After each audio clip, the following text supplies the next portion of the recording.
You write one line of PyTorch code, press run, and the answer comes back almost immediately.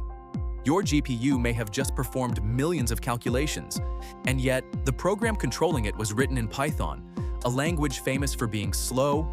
That feels like a contradiction. While researching this video, I kept coming back to the same basic question. If Python really is slow, why did the AI industry build so much around it?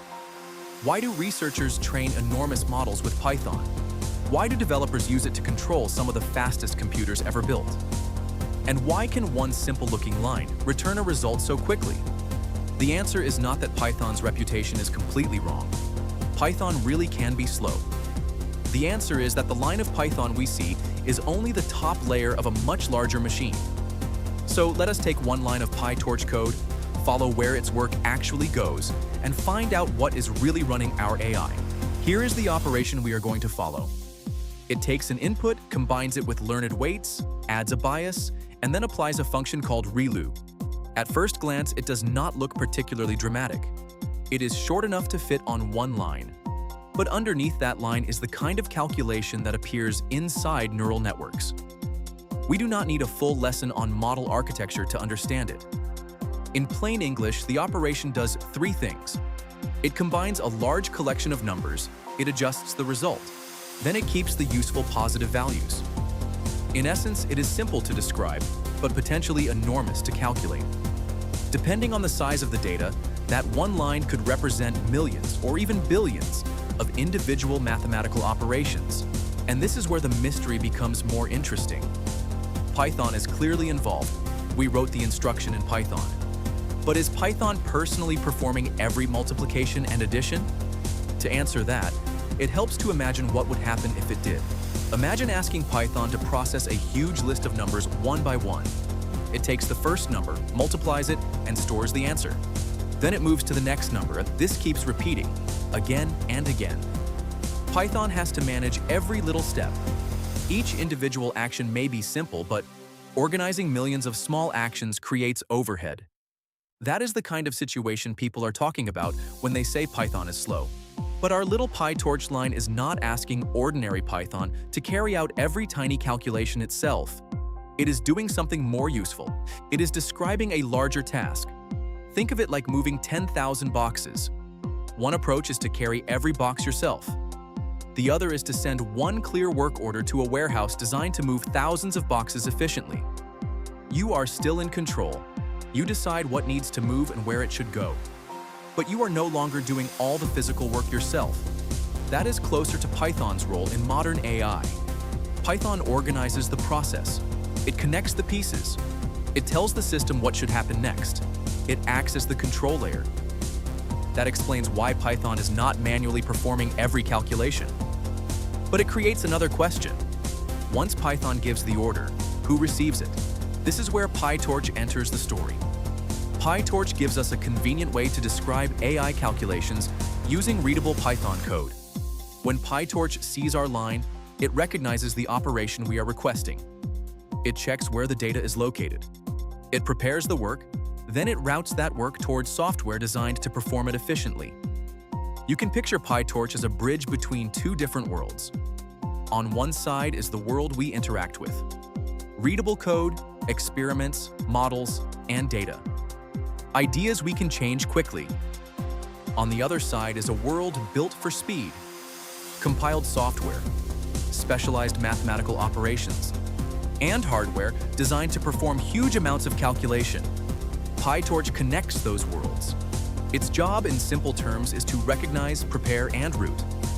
There are many complicated systems underneath that description, but we do not need to inspect every pipe inside the bridge to understand what it does. Our instruction entered as readable Python. PyTorch now knows what kind of work it represents and where that work should go. But PyTorch is still mostly organizing the journey. We have not yet reached the part doing most of the arithmetic, so we keep following the operation. Beneath PyTorch are highly optimized programs built to perform numerical operations quickly. When the work is sent to a GPU, specialized GPU programs tell the hardware how to carry out that particular calculation. And GPUs are very good at one thing AI needs constantly: doing many suitable calculations at the same time. So let us imagine a road with one lane. Every vehicle must move through it in order. Now imagine opening thousands of parallel lanes. The task is divided into smaller pieces. Many of those pieces are processed at once. Then the results are brought back together. That is the real source of speed. The GPU does not make Python itself faster. Python still has the same strengths and weaknesses. What changes is who performs the heavy calculation. Now the picture becomes clearer. Python directs the work. PyTorch translates and routes it. Optimized software and the GPU perform the expensive calculation. Then the result travels back upward until it appears in our Python program. At this point, the mystery seems solved. Slow Python can control fast AI because Python is not doing all the heavy work. But when I first reached this answer, another thought immediately followed. If the GPU does the real calculation, does Python's speed even matter anymore? It would be convenient if the answer were no. But that would be too simple, would it not? Let us imagine giving the GPU one large piece of work. The GPU stays busy. It has enough calculation to do that the time spent issuing the instruction may barely matter. Now imagine giving it thousands of tiny instructions. The GPU may complete each task quickly, but the system keeps returning to Python and PyTorch to organize the next step. The worker is fast, but the coordination is slow. It is like hiring the fastest delivery driver in the city, then forcing them to return to the office for a new form after every single package. The driver spends less time delivering and more time waiting for instructions. This is where Python overhead can still matter. Not because Python is calculating every number itself, but because Python may be coordinating too many small pieces of work. That changes the question we should ask. Is Python slow? That question is too broad. A better question is, where is this program spending its time? Is it spending most of its time performing a large calculation on the GPU? Or is it repeatedly organizing many small operations? Once we ask the question that way, we can finally test the idea. We run the same PyTorch workload in two ways. First, normally, then with Torch Compile, which tries to prepare a more efficient plan and reduce some of the repeated coordination. There is an upfront preparation cost, so the first compiled run may be slower. The useful comparison comes after that preparation is finished. If the compiled version becomes noticeably faster, coordination was taking a meaningful amount of time. If the difference is small, or there is no improvement, the GPU was probably already doing most of the work efficiently. Either result teaches us the same lesson.